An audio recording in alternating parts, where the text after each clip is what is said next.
تو اللہ نے فرمایا اگر تم مدد نہیں کرو گے تو کوئی بات نہیں ہے. اللہ نے اس وقت محمد صلی اللہ علیہ وسلم کی مدد کی تھی جب ان کو مکہ والوں نے نکال دیا. کوئی پرسان حال نہیں تھا.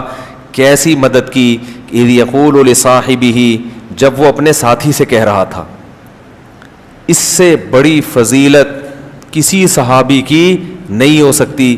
کیسی محبت سے، اور گویا اس میں ایک تانے کا عنصر بھی ہے کہ تم اگر مدد نہیں کرتے تو محمد کے ساتھی نے محمد کی صلی اللہ علیہ وسلم، انہوں نے مدد کی ہے اور اللہ نے ان کے ذریعے سے کروائی ہے. تو گویا اس سے پتا چلا کہ محمد صلی اللہ علیہ وسلم اور ابو بکر یہ ساتھ ساتھ ہیں. پوری امت کو اللہ ان کے مقابلے میں لا کے کھڑا کر رہا ہے، اور مقابلے میں حضرت ابو بکر کو نہیں ذکر کیا اللہ نے. بہت مشکل ہے. یعنی اللہ کہہ رہا ہے کہ تمام صحابہ سے اور تمام مسلمانوں سے کہ تم اگر محمد صلی اللہ علیہ وسلم کی مدد نہیں کرتے تو کوئی بات نہیں ہے. اللہ نے اس وقت مدد کی تھی جب وہ دو تھے، محمد ان دو میں کے ایک تھے. تو گویا اللہ نے نبی صلی اللہ علیہ وسلم اور حضرت ابو بکر صدیق کو ایک طرف اور باقی پوری امت کو اس کے مقابلے میں ذکر کیا کہ باقی پوری امت اگر ان کی مدد کرے نہ کرے، اللہ نے تو ان دونوں کی مدد کر لی ہے. کتنی بڑی فضیلت ہے یہ حضرت ابو بکر کی. اور علماء کہتے ہیں کہ اس آیت میں حضرت ابو بکر کا صحابی ہونا، ساتھی ہونا یہ منصوص ہے، کیونکہ اللہ نے حضرت ابو بکر کو نبی کا ساتھی کہا ہے. ساتھی ہر ساتھ رہنے والے کو نہیں کہتے، ساتھی اس ساتھ رہنے والے کو کہتے ہیں جو آپ کا دوست ہو. منافق کو کبھی ساتھی کہیں گے؟ بولو بھائی. تو ساتھ رہنے والا جو دوست ہوتا ہے اس کو کیا کہا؟ کیونکہ بعض دفعہ دشمن بھی ساتھ میں آ جاتا ہے. تو اس سے پتا چلتا ہے کہ حضرت ابو بکر رضی اللہ تعالی عنہ کے ایمان کی اللہ اس آیت میں گواہی دے رہے ہیں. حضرت ابو بکر کو اگر کوئی مومن نہ مانے، معاذ اللہ منافق مانے، تو وہ اس آیت کا واضح لفظوں میں انکار کر رہا ہے.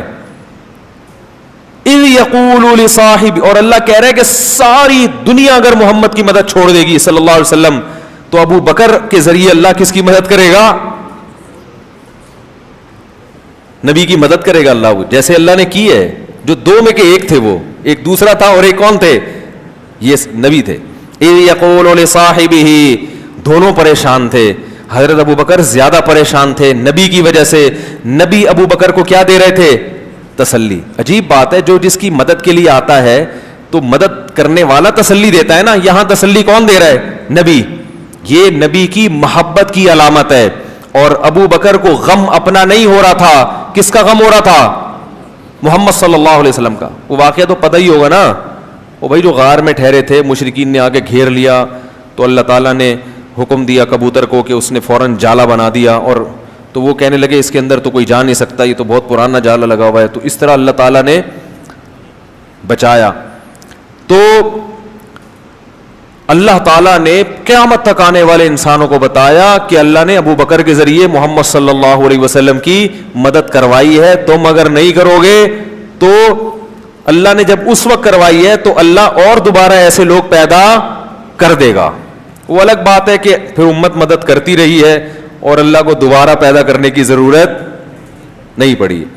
حضرت عمر رضی اللہ تعالیٰ عنہ فرماتے تھے کہ حضرت ابو بکر اگر میری ساری زندگی کی نیکیاں لے کے مجھے صرف وہ والی رات دے دیں جب پوری قوم ایک طرف اور ابو بکر غار میں نبی کے ساتھ، پوری زندگی کی نیکیاں لے کے صرف وہ ایک رات مجھے دے دیں تو میں اس سودے کے لیے تیار ہوں. کتنی حضرت عمر کی نیکیاں تھیں. فرمایا ساری لے لو، وہ ایک رات دے دو. کیونکہ اس رات کا جو اللہ نے بڑی شان سے قرآن میں ذکر کیا، ایسا تذکرہ اللہ نے کسی اور رات کا نہیں کیا. ایسی شان سے اللہ نے ذکر کیا. اس وقت کو یاد کرو جب یہ دو میں سے، دیکھو آپ یہ بھی کہہ سکتے تھے، اللہ تعالیٰ یوں بھی کہہ سکتے تھے کہ جب محمد صلی اللہ علیہ وسلم اپنے ساتھی کے ساتھ تھے، نا ثانی اثنین، دو میں سے ایک.